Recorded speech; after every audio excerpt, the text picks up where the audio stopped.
Another question that I got this week was, what are some of the unexpected home costs when buying a home or selling a home? But here are the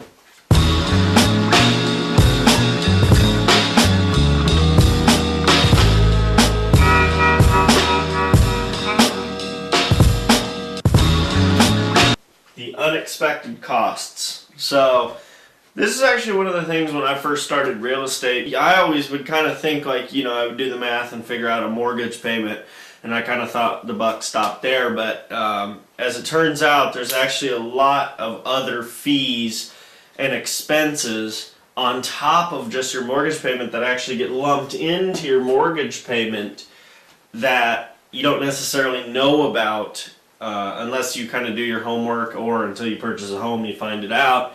And that's kind of a bummer, because you're buying a home thinking you're going to be paying this much, now you're paying this much, and it would be nice to know ahead of time kind of what to expect cost-wise. So today we're going to go over about 10 things that kind of give us a general idea of what some of the unexpected costs are in regards to real estate. So let's take a look at some of those and let's get right into it. Inspection and the appraisal fee is very important, because that ensures that you as the buyer, assuming you're the buyer in this case, is not buying, number one, a flawed property, but also is not overpaying for a property. And sometimes, when the market's really going hot and how homes are selling like crazy, sometimes we have trouble even appraising houses for the price they're selling for. So this kind of keeps home buyers safe from not paying a ridiculous amount for something that's not really worth that on paper, even if the demand might be there. So although there's cost here, they're both pretty good things for the buyer, and they really ensure that the buyer will be safe and represented well in the purchase of a home. So let's move on to number 2. Okay, number 2 is closing costs. Most experts recommend that you have anywhere between 2 and 4% of your mortgage balance set aside for closing costs. So, it's one of those things that you got to pay. It's part of the process, part of the transaction, and as long as you have 2 to 4% set aside, for this, you'll be ready for it. So the thing is, with these fees, they're always going to happen, and there's no real tricks to avoid them in most cases. So the best way to be ready for them is simply know about them and prepare for them by taking the necessary steps to ensure that things go as smooth as possible for you, the home buyers. Number 3 is property taxes, and property taxes are based off of your property's value. So each year it can go up 1%. So that number is lumped into your mortgage payment, which means that even if your mortgage is a locked-in rate, your property tax could get bumped up 1%, which ends up raising whatever your mortgage payment is. So that's something to keep in mind when you're buying maybe a property that's the upper end of your price range, that you're going to be paying a lot of money on property taxes. So that's something to keep in mind.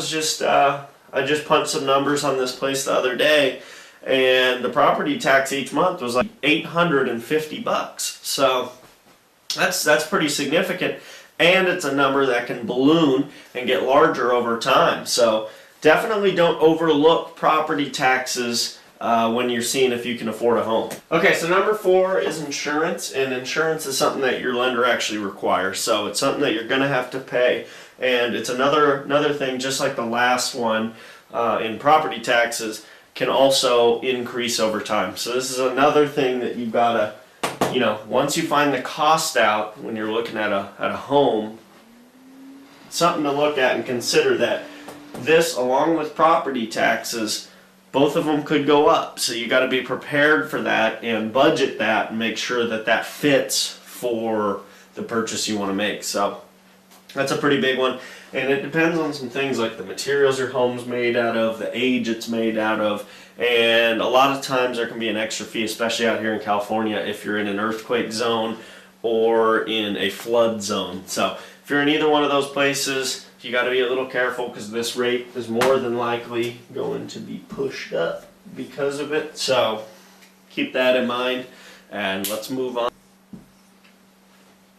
HOA and condo fees. Now, a lot of times those can be pretty steep. I see them real commonly up to $300 a month. So that's a lot of money on top of your mortgage payment each month for as long as you live in or own the place. So that's really big. Now the benefit of HOAs is typically places that have HOAs are nicer and the neighborhood's nicer because you're kind of forced to maintain it and it's forced to be kept up and look nice. So typically what that does is drives the prices up because you're surrounded by nicer units. So it kind of can go either way. You can look at it as it costs a lot, but at the end of the day you'll probably sell the same place that has a HOA for more than you would sell a place without the HOA if they were the exact same, because the place with the HOA is more than likely going to be in a substantially nicer neighborhood. So really it just kind of depends what you want to do. Moving costs. I don't really need to go into this one too much, but you buy a place and you got a bunch of furniture that needs to be moved to a new place 10 miles away, 20 miles away, 30 miles away, and all that stuff costs money. So unless you're going to move it yourself and you got a big truck and a trailer and some friends to help you, you can, of course, you'll still have to pay for fuel and stuff, but yeah, a lot of people overlook moving costs and it can really rack up if you're hiring a professional company. Okay, so utility bills, this is one that really depends on where you live now versus where you're going to live. If you're upsizing, odds are good your utility costs are going to go up. If you're downsizing, there's a pretty good chance they might go down. So it's just one of those things that you got to realize that unless you move into a similar carbon copy of the place you're in, that cost is going to change. So just do the math, be aware of it, and make sure that this isn't going to go up astronomically and you're just kind of thinking it'll go up a little bit. Okay, so furniture and decorative items. Alright, so if you're upsizing and you're moving from a small place to a much larger space, obviously you're going to have a lot more space to fill. And odds are good you're not going to want a bunch of blank space in your house. So you're going to want to fill that with something, which means you're going to have to buy furniture and decorative items more than likely. So this is another thing that a lot of people don't really think about. They think, I'm going to move in and I'll be ready to go with my old stuff. But now if you have 500 more square feet, 1,000 more square feet, whatever it may be, that's a lot of room you got to fill. So keep that in mind. And furniture is typically not cheap. It can be, but usually it's not. So keep that in mind and don't overlook this one. Okay, so lawn care and yard maintenance. I don't need to go into that one too deep, but again, something that you got to consider. And usually if you're in a place with a HOA like I was talking about earlier, most of the time this is included in that fee, at least for the front of the yard, but not always. So that's something you got to look into. But again, this one's pretty simple, so I'm not really going to go into it too much, but just consider this when you're buying a place. If it's got 5 acres or something, that's a lot of cost to maintain. So just keep in mind how much land there is and what kind of time and money that is going to cost to maintain. So for repairs, typically you want to have 1 to 2% of your mortgage balance yearly for maintenance and repairs.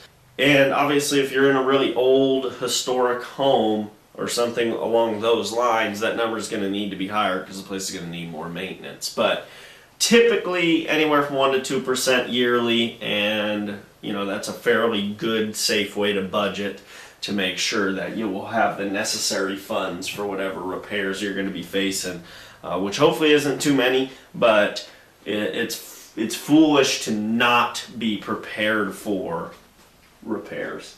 So just be ready for it and stock away at 1 to 2% and you'll be good to go. Hopefully.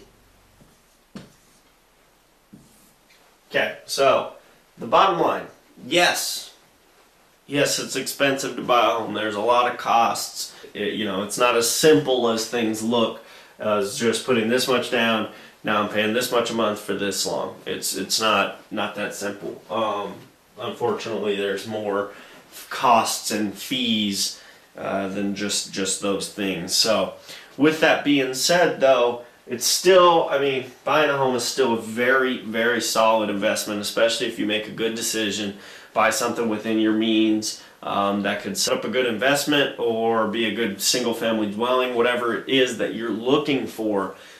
Just make sure it's something you can handle and is within your means. And also, if you keep a place 7 years, it's usually said that past that, the investment is a good, sound, money-making investment. So just make sure when you do buy a place, you plan to keep it for at least 7 years before making a move.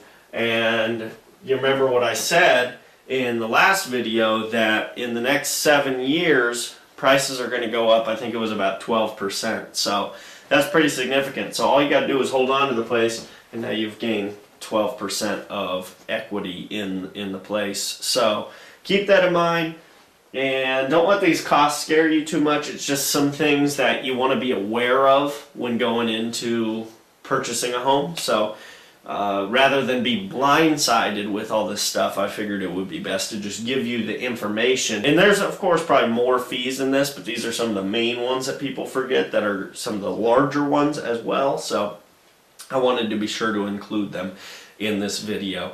Any other questions, go ahead and email me, james@judsonrealestate.net. Hit me on Facebook, James Visser, and on Instagram, @JamesVisser.